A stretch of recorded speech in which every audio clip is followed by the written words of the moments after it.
What's up, brother? Brother! Well, what is going on, YouTube guys? Welcome back. I know it has been quite a minute since I've been working on, well, basically anything YouTube related whatsoever at all. I've been pretty much MIA. Guys, to be honest, I've just been working on myself. I've been, honestly, I've been down in the dumps a good bit. And I've had a lot of stuff going on. I'm sure I'm going to end up making a video about all of that and my experiences with some of the stuff that's been going on lately. But honestly, guys, it's just had me down, and I really haven't wanted to work on YouTube, and it's really hard to be motivated to work on stuff like that when you're just kind of down. And so I've just been kind of trying to figure myself out, and just focus on me for a little bit. But we're back, and obviously this is all new. There's a great story behind this. Welcome Marlon to the family. We'll be talking about this motorcycle in a different episode of Desmaholic Racing.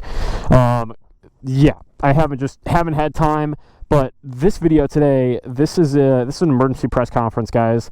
We got a new Panigale V4. Now, I knew it was coming. I had heard some details, but I did not think it was going to be like this radical departure. So we got to talk about it. I want to give you my thoughts. As you guys know, if you watch the channel, oh, there's a deer up there. Let's focus on the motorcycles. New Panigale. You guys know I'm the Panigale guy. Well, at least I think I'm a Panigale guy. I'm on number 4 right now. As you guys know, if you guys watch the channel or longtime viewers or anything like that, I've got all of like 1,900 subscribers, so I'm sure I've got lots of fans who know exactly what I'm talking about. But yeah, this is I'm on my 4th Panigale right now. Likely, I won't say anything about that. You guys know that that's my jam. My bread and butter is going to the racetrack. That's my home. That's where my heart is at. And this is all new to me, basically. So I'm hoping I can give you some good, genuine thoughts about this new motorcycle. So let's jump on the bike. Let's go riding. We got like such a beautiful night. Hopefully this isn't too long-winded, and we'll have a good old talk about this new Panigale. So let's get rocking.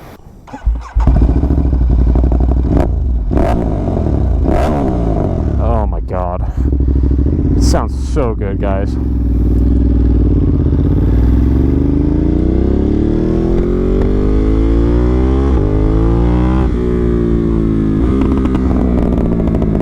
Oh, it'll never get old.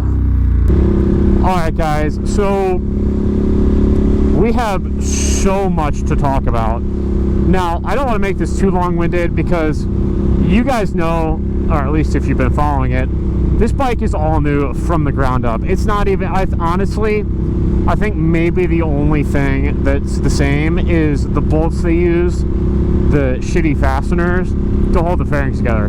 That might be the only thing that's carryover, and maybe the clip-ons. Otherwise, that thing is from the ground up a completely brand new motorcycle. We could talk for an hour and a half, but I'm going to give you my thoughts. What do I like, what do I not like? Am I going to get one? Maybe. Let's talk about that. So, guys, immediately, let's start with the bad first, right? Let's start on a low and we'll work our way up to a high.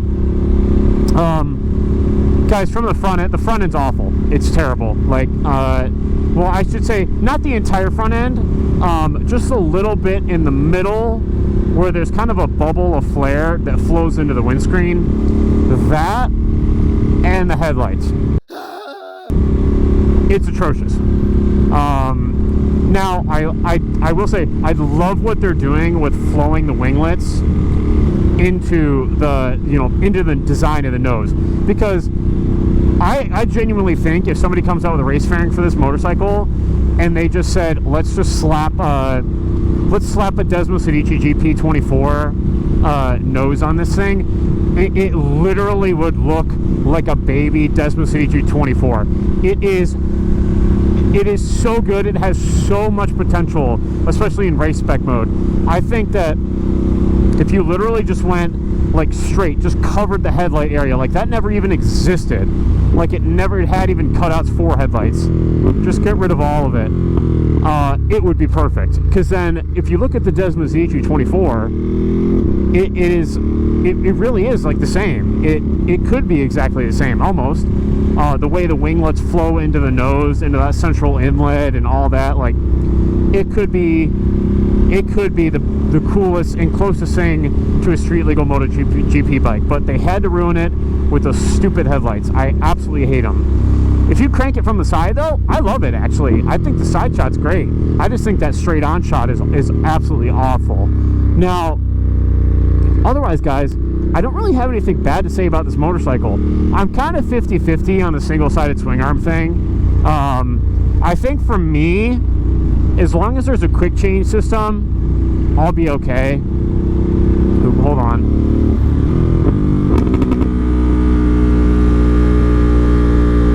Little jump. Whee!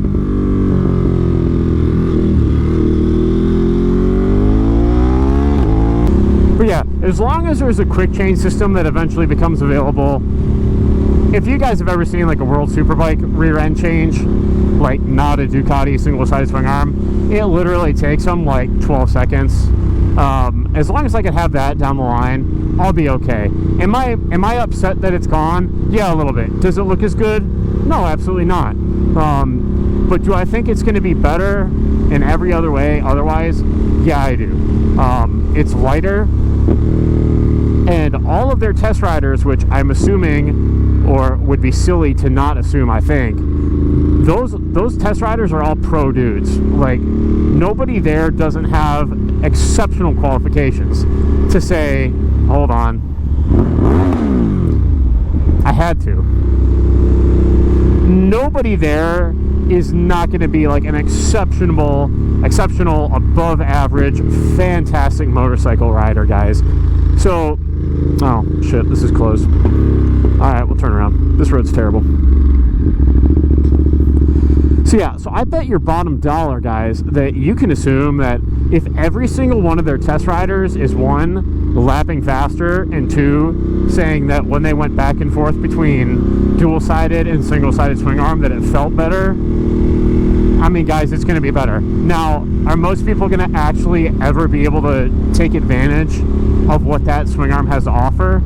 Probably not, because most people just ride their bikes on the street, you know, doing highway pulls and all that shit. So it's not going to make a difference for like 80% of people. But for people like me, and I'm not saying I'm fast enough to actually get all the advantages, because I'm not, but I might notice, I might pull out a half a second on my PR. You know, who knows? So it might be all that. I like I said, I'm very 50-50 on it, but I think overall it's going to be good. It's just not as cool, and it's not going to be as easy to do tire changes. It's really not. But whatever, this is the direction that, you know, Ducati wanted to go in. And I mean, ultimately, look at MotoGP. Is anybody using single-sided swing arms? No, nobody is, because they're not better.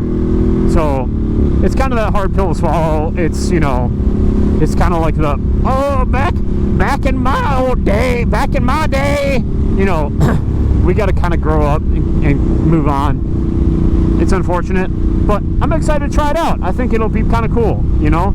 Am I excited about changing back tires? Oh, no, it's gonna suck, but whatever. I digress. Maybe I'll keep an old one. Maybe I don't know what I'm gonna do. But otherwise, from the side, guys, design-wise, I think the bike looks honestly pretty damn good. Am I gonna say it's a 10 out of 10? Nah. But is it like an 8.5 out of 10? And is it growing on me every single day? Yeah, it is. It's definitely growing on me every day. I really do think it straight up looks like a baby MotoGP bike.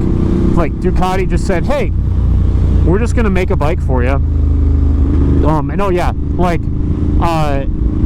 here's a MotoGP bike for the street. Like, I mean, it's obviously, it's not all the way there, but like, I mean, holy shit, guys. Like, I think it looks fantastic. You can see all the design cues from it. You really can. So on that front, I think it's sick. I love what they did with the tank shape. I can just see myself being able to hold on to that motorcycle, just looking at it, I can see like that is going to be the shit. Because I think one of the most important things about a motorcycle's ergonomics and everything is that tank shape. That's so critical. So I'm like fully convinced that thing's going to be unbelievable to hang off the edge of. I'm sure it's going to be fantastic. I love the tail design, other than the top of the tail, like back. Oh, I can't turn around far enough. Ugh. Funny. I don't like the top of the tail, but the rest of like the way the tail flows, I think it's gorgeous. The taillights are kind of cool, but I'm gonna rip that shit out. You know the deal. Because race bike. And I do love that they're already offering race fairings for it, even though I'm not gonna probably run those, or maybe I will until, you know, real race fairings come out. But that's awesome that they're actually, you know, selling that stuff. But talking about race parts, guys, that exhaust, it is so good. It's not just like really good, like, oh my god, that's what we needed since like the dawn of time. I think that's the best looking exhaust they've ever put on a Ducati ever. Literally all they did was just say, okay, this is what we do in MotoGP. Here, let's just copy paste that. My only complaint, we're gonna run into every like closed road today, aren't we? I'm not used to having a bike that can turn this tight. Look at that sunset. Anyway, since we can't stop running into closed roads, my only complaint is that they didn't put one muffler exiting down low near the belly pan or the lower compartment, and then have the one muffler going up high. So like the front cylinder bank go down low and exit down low instead of running it all the way, all of them, everything up into the tail. Because then it would have been like really some MotoGP shit. So I love it. I think the race silencers they offer are just like absolutely butt ugly. I think they look stupid. I would never waste my money on those. I'm not going to say what I think they look like, but they look like something. But yeah, exhaust, 10 out of 10. And thank God they didn't jack that price up. Oh my God, look at that. Oh my God. Whatever, the Northeast sucks in the winter, but it is so beautiful up here in the summer. But yeah, guys, thank God they didn't jack the price up. I was really worried it was going to be like almost $10,000 for that exhaust system. And I don't know if you guys have heard any of the videos. Like, I posted a video on my story of Jorge Martin doing a burnout with that bike, and it sounds so nasty. Oh my God, it sounds so good. It sounds better than my V4R by far. It sounds unbelievable. So I can't wait to hear one in person. I think they did a great job with that. Otherwise, guys, I think there's so much potential in this motorcycle. I really do like it. It's just taken me a little while to absorb everything. It's a big change. It's a really big change. I really just think of it, if the front end was different, that I'd be fine. That is literally the biggest thing that's thrown me off, because from the side, from the rear, you know, the rear quarter, all the rest of the way around, I really like the bike. But those headlights and that front end shape is just so off to me. And I know it's better, but it's just not as good looking. I'd rather have if I could have the old front end on the new front end of the bike or whatever, I'd be thrilled. Like, I think it looks so much better, but hey, that's, you know, to each of their own. Some people love it. I'm seeing a lot of hate though. So overall, am I gonna buy one? Well, I can't answer that in this video, but I think that Ducati did a great job. I think they're pushing the boundaries. I think the pricing, I'm happy it didn't go up like crazy. You know, it went from like what, 25 to 26,000 for the base, and then I think 32 to 34 for the S, just under 34. It was like just over 32. Basically went up like 1,000 or 1,200, which I should know this, but the only prices I know are the V4R anymore. I do know that I know the old base was $24,995. And the old S was $32,195, I believe, if I'm not mistaken. But yeah, so the prices went up a little bit. I mean, what do we expect? It's gonna happen, guys. Woo! Oh, it's so bumpy here. I give it 8.5 out of 10. I'll warm up to it. Those are my thoughts. Those are my first impressions. It's going to be expensive. It's going to be cool. It's probably going to be a monster on the racetrack. I'm sure it's going to be. If it's a second a lap faster, holy shit. Like, I mean, can you imagine, like, in a race, even if it's an 8-lap race, 8 seconds advantage for, you know, if you're apples to apples in it, 8 seconds advantage in an 8-lap or 10 seconds in a 10-lap race, whatever it might be, even if it's half a second. I mean, that's crazy. Half a second, that's the difference between being 12th and 1st, you know. I mean, that's, you know, when you're talking about margins, tenths matter. So I think it's going to be a kick-ass. So anyway, I'm not going to blabber on forever. That's it, guys. We'll close it out with that. Let me know what you think down below. Are you guys going to buy one? Are you interested? What do you think of the front end? What do you think of the design overall? I'm really curious to hear it. It seems like it's really 50-50. I'd love to hear you guys' comments on it and, you know, see what everybody else is thinking. So with that, guys, hope you have a great night. I'll talk to you later, and have a good one. This is Desmond Racing. It's on and out. Bye.